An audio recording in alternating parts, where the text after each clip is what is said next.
Hey everyone, it's Lazbro, and today I'm wearing green because, well, it's St. Patrick's Day, so happy St. Patrick's Day everybody. And for the occasion, I'm going to do another video. I'm going to read another chapter of Annabelle. Now this chapter I'm really excited for because I'm going to be introducing some brand new original characters that I made up for the story. And this is going to be really interesting. Now if you all remember in the last chapter, Annabelle learns a bit of a lesson in being honest and giving into temptations and stuff. Also, Pinocchio was struggling with what he should do with Annabelle and how he needs to improve on being a better parent, because he made the same mistakes his father made and he doesn't want Annabelle to make the same mistakes he made when he was a puppet. So Jiminy came up with this idea to have the girl that Annabelle made friends with, Alex, accompanying her on whenever she goes around in town, making sure she stays out of trouble and doesn't stray off or anything. So we'll see how that's going to play out. Anyway, this chapter is going to introduce a very interesting new character that I made for the story, and I think you guys are going to like him. So anyway, let's get right into this. Chapter 9, Making a New Friend. Next morning, Annabelle was still sleeping in her bedroom, exhausted from everything that had happened at the puppet show. Pinocchio decided it would be best if he kept her home until Stromboli, Honest, and Gideon were all arrested. The policeman he ran into the previous night came to the shop and informed him that Stromboli was in jail, but Honest and Gideon had escaped and left town to avoid being caught. Pinocchio was relieved knowing that the wicked puppet master was in prison, but Foulfellow and his partner were still on the loose and would eventually return like they always do.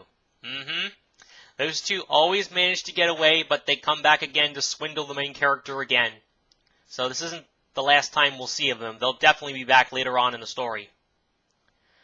So Pinocchio went to Juliana's house to ask her to let Alex help keep Annabelle safe. Shortly after he left, Annabelle finally woke up and came downstairs. "Daddy? Jiminy, where's Daddy?" she asked, looking around for her father. "Your dad left to go visit someone and said he'll be back later," Jiminy explained. "He also said you're not allowed to leave the house until he returns." "So I can't go to school today?" "Not after what happened yesterday with Stromboli and those no-good swindlers." "I'm sorry for not listening to you yesterday, Jiminy. I should have went to school like you told me to." Annabelle frowned sadly. "It's all right, Annabelle. Everyone makes mistakes. You just got to be careful of certain people because you can't always trust everyone." "I will. I'm going to do better and make you and Daddy proud of me." "Atta girl. I'm glad to hear you say that." Throughout the morning, Jiminy watched over Annabelle while she did a few chores that Pinocchio had taught her and played with the cats. A few hours passed, and Pinocchio finally came home. "Hi, Annabelle. Someone's here to see you." He moved to one side and in walked her friend Alex. "Alex!" Annabelle cheered with joy. She quickly ran over and hugged her friend tightly. "Hi, Annie. I'm glad to see you again," said Alex happily. "I missed you, Alex. I'm sorry I didn't come to school yesterday. I got a little distracted." "Your dad told my mom and me about what happened at the puppet show. That's why I'm here." "Huh? What do you mean?" "I spoke with Alex's mother and she agreed to let Alex accompany you whenever you go to school or walk around town, Annabelle," Pinocchio told her. "But why, Daddy?" "For your safety, dear. Until I feel I can trust you to be on your own, you're not to go anywhere without me, Alex, or Jiminy. Do you understand?" "Yes, Daddy, I understand." Annabelle felt a little disappointed that her father didn't trust her to be on her own. "Don't worry, Annie," Alex comforted her. "I'll make sure no one tries to take you or lure you away. Plus, we get to hang out more." "Okay, I like that, Alex," Annabelle smiled. "I'll be with you as well," said Jiminy. "Someone has to keep an eye on you girls and make sure you both stay out of trouble. Not that I don't trust you, Alex." "It's okay, Jiminy. I make mistakes too sometimes. I'll do my best to help you guide Annie on the right path." See, Alex is a good girl. I really like her character, and we'll get to see more conflict with her and her family later on in the story. But for now, let's just continue. Good to hear. Alex stayed at the house for the remainder of the day, and the girls played at Annabelle's room while she told her about how Honest John and Gideon had tricked her into going to the puppet show and how her father, Jiminy, and Figgy rescued her. "I'm sorry what happened to you, Annie," said Alex. "If I were with you yesterday, those bad animal men wouldn't have lured you away." "It's okay, Alex," Annabelle replied. "I promised my Daddy and Jiminy I'm going to do better and make them proud of me." "That's great, and I'll make sure you're safe whenever you're walking around or going to school. That's what friends do." "Thanks, Alex." Annabelle leaned over and hugged her friend. She was so happy to have met such a kind-hearted and caring girl like her. The next morning, Annabelle was up and ready for her first proper day of school, and this time Jiminy woke up too and was ready to accompany her. After breakfast, there was a knock at the door, and Alex walked in, wearing a backpack and carrying a green spelling book under her arm. "Good morning, Annie. Ready for your first day of school?" she asked. "Morning, Alex. I sure am." Annabelle greeted her friend with a hug, which Alex realized this might be the puppet's way of greeting her. "Ready when you are." "I'm coming too," said Jiminy, hopping onto Annabelle's shoulder. "Now remember, Annabelle," Pinocchio reminded her, "behave yourself and listen to Jiminy and your teacher. I'll come get you after school is over, okay?" "Okay, Daddy, I promise. I'll be good and listen to the teacher." Annabelle hugged and kissed her father and started off to school with her friend. As the girls walked through the village together, Alex checked around, making sure no one was following them. She then looked over at her friend, who was skipping happily along the way. "You sure are excited to be out going to school, aren't you?" Alex said. "I sure am, Alex," Annabelle replied. "Are you nervous at all, Annie?" Annabelle stopped skipping. "Nervous? No, I'm not nervous," Annabelle replied, trying to sound confident. But her nose sparkled and grew a few inches, then making her shriek, "Eek!" She quickly threw up her hands, trying to hide her nose, hoping her friend hadn't seen what happened. "Whoa! Annie, did your nose just grow?" She was bewildered by this strange situation.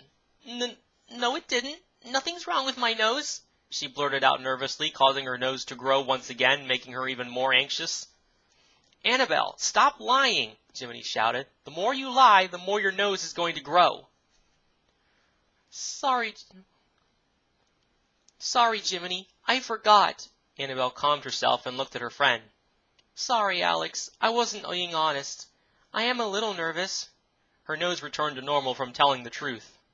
"Wow, so your nose grows whenever you lie?" Alex giggled a little, finding it rather silly. She knew her friend was a living puppet, but it seemed that was the least strange thing about her. "Yes, I'm sorry I lied to you," Annabelle replied, feeling ashamed for lying to her friend. "Oh, it's all right, Annie." Alex put her hand on her friend's shoulder. "Everyone fibs sometimes. Just try to be careful not to say the wrong thing when someone asks you a question, okay?" "Okay," Annabelle replied with a smile. "Good. Now come on. We don't want to be late." After a fun walk through the town and fields, the girls finally arrived at the school. It was a large brick building with windows and a bell tower. Inside were many wooden chairs and desks, bookshelves, and chalkboard in front of where the teacher sat. Annabelle and Alex watched as the other kids entered the building. As they walked up to the door, Jiminy stopped them. "You girls better wait out here while I go have a word with the teacher. I think she and the rest of the kids would be pretty shocked to see Annabelle's a living puppet." Yeah, that's probably a good idea. They might be a little bit surprised to see a living puppet without strings. "Okay, Jiminy, we'll wait here," said Alex, holding Annabelle's hand. The girls waited for a while Jiminy went inside and spoke to the teacher. Annabelle started to feel a bit nervous about what Jiminy could be telling her. She couldn't help but feel afraid that the other students wouldn't like her because she wasn't a human like them. Yeah, she's starting to feel a little insecure here. "What if the other students don't like me, Alex?" Annabelle said, shivering with fear. "Don't be silly. I'm sure they'll like you. Miss Lorraine is a very nice teacher and never judges people for being different." Just then the door opened and Jiminy came out riding on the shoulder of Miss Lorraine. She was a lovely-looking lady with green eyes, curly brown hair, and tied up in a bun. She wore a black corset and a long gray skirt and black palms. Yeah, this is Miss Lorraine, my own original character. Her voice is kind of similar to, I have to describe something similar to Jennifer Hale, who is, some of you might know as the voice of Bastila Shan in the Knights of the Old Republic series, and Ayla Secora from the Clone Wars. Yeah, that's how I'd best describe her voice as. Miss Lorraine's one of my favorite characters here because she's very intelligent and very, she serves as a mentor figure for both Annabelle and Alex in the story. And we'll get to see more of her as the story progresses. Anyway, "Good morning, Alex," she said. She then turned to Annabelle and smiled. "And you must be the puppet girl I've heard about. I'm Miss Lorraine. It's very nice to meet you. I'm positive you'll have a wonderful time here." Annabelle was a bit shy at first, but the lady didn't seem bothered by her appearance. Yes, ma'am, she answered nervously and curtsied. My name is Annabelle. This is for you. She opened her bag and gave her the apple Pinocchio gave her the day before. Aw, how thoughtful! Thank you, she said, taking the apple from her.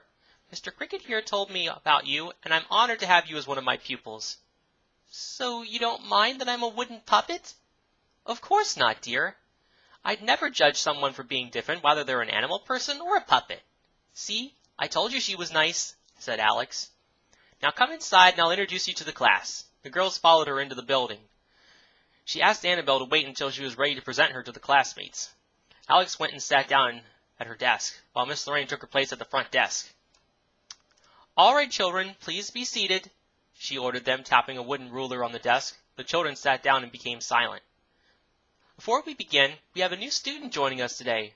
Now she's a bit different looking from all of you, but I ask that you please be polite and treat her nicely. You may come in now, dear. Annabelle nervously walked into the classroom and stood beside the teacher's desk. The children were rather bewildered and surprised to see that she was a living marionette that could move without strings. Annabelle felt a bit nervous seeing everyone staring at her. Don't be shy, dear. Introduce yourself to everyone, Miss Lorraine instructed. Hello, everyone. My name is Annabelle, she said to the children. I was built by my daddy and brought to life by a blue fairy lady. I hope we can all be friends. The children all stood up and greeted her. Welcome, Annabelle, they all replied with a bow and sat down again. Well, Annabelle, we're happy to have you joining us. We also have another guest joining us. Jiminy then hopped onto the teacher's desk and introduced himself. Hello, children, he said, tipping his hat. Cricket's the name, Jiminy Cricket. I'm small but very knowledgeable. I'm also Annabelle's conscience. Now, does anyone here know what a conscience is? A girl with brown hair raised her hand and stood up. A conscience is what tells you what's right and wrong, she answered. That's correct, young lady. And it's my duty to help teach Annabelle and children like you the knowledge of right and wrong, just as I did for her father, and my good pal, Mr. Pinocchio the toy maker. I had a feeling this puppet was the creation of Mr. Pinocchio, whispered a boy to his friend. That man makes amazing toys. Everybody knows who Pinocchio is. He's the new Geppetto. It's very nice to meet you. Very nice to have you join us, Mr. Cricket. If it's not too much trouble, could you assist me with teaching the class? But only if it's okay with you, said Miss Lorraine. Why, I'd be honored, ma'am, said Jiminy proudly. Take your seat now, Annabelle, so we can begin. Annabelle found an empty seat that was next to Alex and sat down. They were glad to be sitting next to each other. All right, children, open your spelling books to page 10, and we'll begin today's lessons. Annabelle and Alex and the other kids opened their books, and Miss Lorraine began teaching the basics of reading and counting. Though Annabelle was having a bit of trouble following along, Alex was given permission by the teacher to help her. Jiminy assisted the teacher by teaching them lessons he had learned while traveling the world and instructing the other children, which he seemed to enjoy. The children seemed to enjoy his stories of the places he'd been. After a few hours, the bell rang, and the children gathered outside for recess. Hey, Annabelle, you want to play ball with us? Offered several of the younger children. Okay. Annabelle smiled with delight. Can I play too? Asked Alex. Sure, Alexandra. The girls took turns tossing the red ball back and forth with the other students and were having a good time. But then 3 older children came over and snatched the ball away from them. Oh boy, here we go. Here's another bunch of characters I created this story. All right, you runts, clear out. It's our turn to play, said a scruffy-looking boy with dark hair, accompanied by another boy with blonde hair and a girl with pigtails. Yeah, these are the bullies of this story. There are going to be 3 recurring antagonists throughout the story. Their names are Andre, Thomas, and Melissa. We'll see more of them as the story progresses. Anyway. Hey, Andre, we were playing with that ball. Give it back, said Alex angrily. She attempted to take the ball, but to no avail. Sorry, Four Eyes, it's ours now. The boy stuck out his foot and caused her to trip over, and she fell, and her glasses fell off her face. Unable to see clearly, she fumbled about, searching for them, but the pigtail girl snatched them up. Hey, give me my glasses! I can't see without them! The older kids just laughed and dangled them in front of her. Annabelle didn't like how these kids were treating her friend and walked up to them. Hey, Why are you so mean to Alex? She asked them. She can't see without her glasses, so please give them back, and our ball. Why should we listen to a wooden freak like you? Said the blonde-haired boy with the green hat.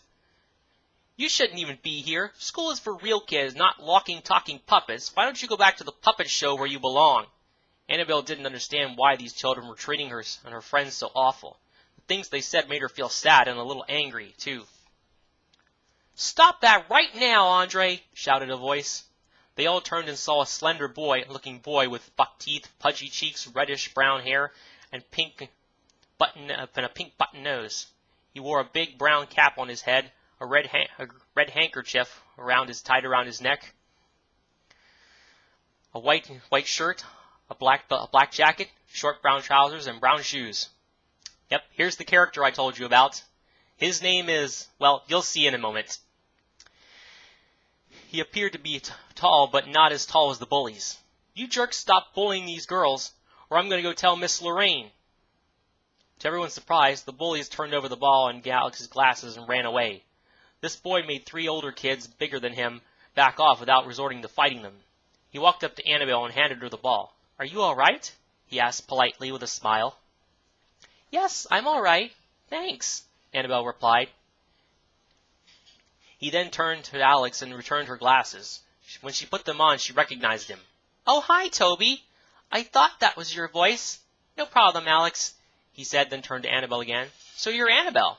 I'm Tobias Candlewick. But you could just call me Toby. Candlewick? Yeah, this kid's related to Lampwick. I'm not gonna beat the beat. I'm not gonna, he's a member of Lampwick's family, obviously. Everything I described here is similar to Lampwick. So, oh boy. Nice to meet you, Toby, Annabelle replied, shaking his hand. Thank you for saving Alex and me from those mean students. No problem. Alex and I are close friends, and any friend of hers is a friend of mine, he said, giving her a smile and a wink. Annabelle felt a strange feeling in her wooden heart as the boy smiled at her. Alex could tell by the way she was staring at her friend. This was Annabelle's first time meeting a boy. Do you want to play with us, Toby? Alex offered. Sure, Toby replied. The 3 of them went back to the other kids who were waiting patiently and continued their game. They played until the bell rang and the teacher called them back inside for lunch. Toby sat with Annabelle and Alex as they ate together, and Jiminy hopped over to see what was going on. Hi, Jiminy. This is my new friend Toby, she introduced the boy. When Jiminy looked at the young boy, he noticed that his face seemed familiar. And something about him reminded him of someone, but he couldn't remember who. He saved us from some mean kids, Andre, Thomas, and Melissa, at recess, Alex explained. Thanks, young man. I appreciate you looking out for Annabelle and her friend out there, said the Cricket. You're welcome, Mr. Cricket. I just can't stand seeing other kids get bullied by others. If Annabelle is Alex's friend, then she's my friend, too. I can't put my finger on it, but you remind me of someone I met a long time ago, said Jiminy, scratching his head, trying to remember who this boy looked like. Wait, you said you met someone who looked like me?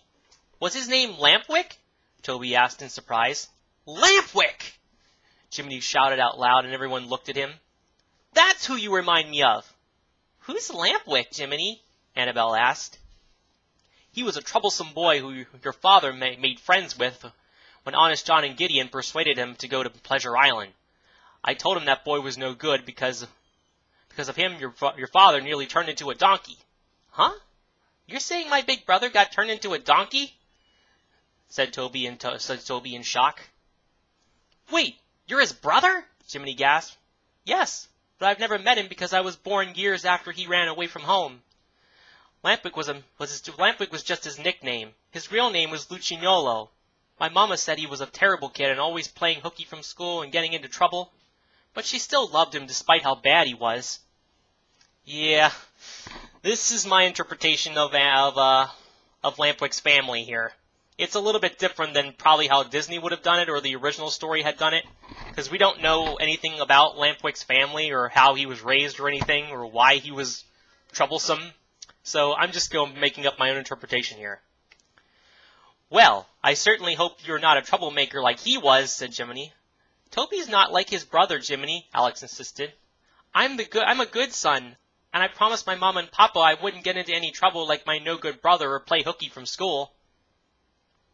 I believe you're a good boy, Toby, said Annabelle. Gee, thanks, Annabelle. That's very nice of you. Well, all right. We'll have to see what Mr. Pinocchio says first, said Jiminy. After lunch, Miss Lorraine continued teaching their final lessons for the day. At around 3 o'clock, the bell rang, and the teacher dismissed the class. The children ran out of the building, hurrying to their homes, where their parents were waiting for them. Alex and Toby said goodbye to Annabelle and walked home together.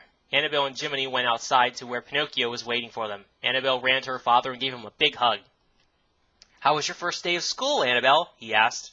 It was super fun, Daddy. I learned lots of new things, and I made a new friend. You did? Uh-huh. He's a boy, and his name is Toby.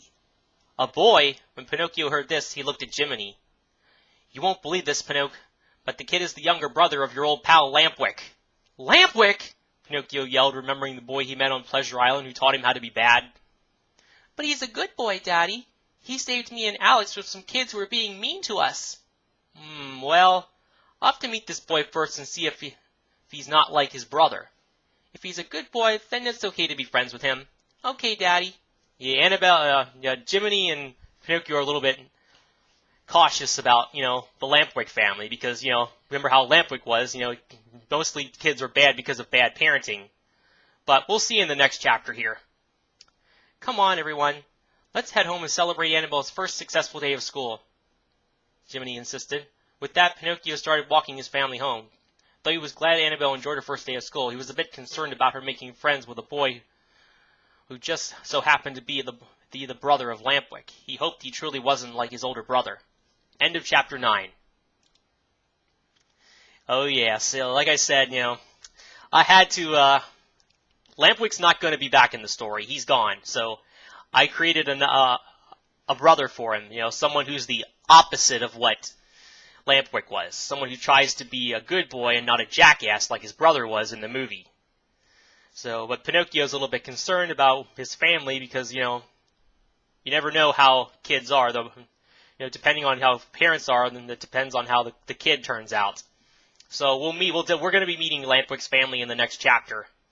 And like I said, this is my own interpretation of Lampwick's family, so nothing is canon, nothing is confirmed. This is a fan fiction, so I can make up whatever I want.